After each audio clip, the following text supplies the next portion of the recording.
nice one. This is Link versus Chainlink, and of course, Link versus Chainlink. This is Link versus BitLink, the Bitcoin, and we've had this wedge down the way, finally managing to perhaps throw off the negative bearishness, and we've moved towards the top side. Now we've managed to come in with a higher high so far. This higher high is coming with a bit of bearish divergence, so we're right at the cusp of having been able to put in this upward trend, but we need to push on up the way to continue things over the bigger picture. We really need, does that make sense? Yeah, it does make sense. We need to keep this going, right? We can see pullbacks along the way. Happily enough, we have a liquidity box here we described previously, but that's going to continue to be the case so long as we see the prices stay the course above the 56 zone. We're pretty darn happy. That's my sort of risk management take on this one at the minute. Overall, not going to spell anything out for you particularly much, but at least looking here with okay, that's pretty awful, isn't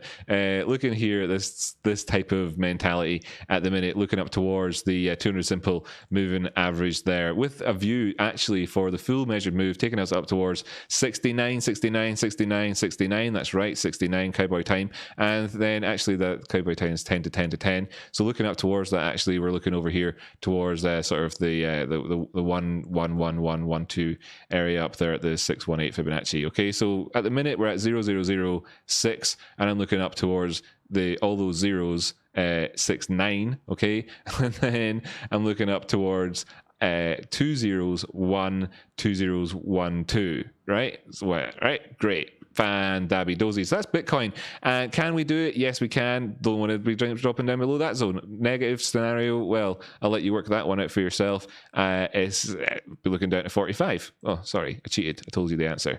We'll skip looking at it versus Ethereum. Here we see versus dollar coin, of course, we are up past these highs. We've managed to push past our previous sort of Bollinger Band extension zone. Now, what I actually want to point out here is that in terms of Donchian channel, let me just get rid of the Bollinger Bands real quick and point this out. Now, you don't need to understand what I'm saying. You can come and ask me during a live stream if you want sometime, but I do have a video about this explaining Donchian channels as well. What we want to see is the bodies pushing up and closing past this area. 24-hour time frame, we're on the way to doing that. Lovely, breaking this the 3687 high with a close of this body. Excellent stuff. If not, well then, let's hold our horses on that one. Then we could be looking down towards $32. But if so, then perhaps when we get the continuation on the way. If we do actually pull back down the way, I will be looking towards the Donchian channels baseline, the 50% area at that $31 area for a sort of cup with handle movement thereafter, if that is how that works out, which is the same as sort of the Bitcoin scenario,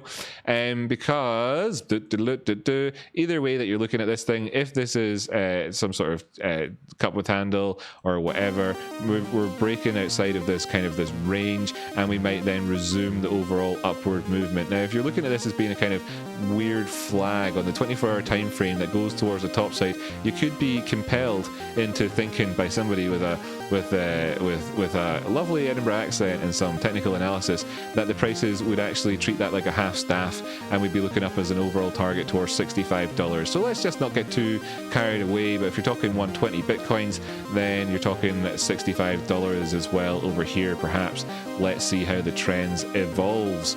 Thanks for tuning in. Hit that like button, by the way. You might not have done it at the start, and I don't want to have to tell you off.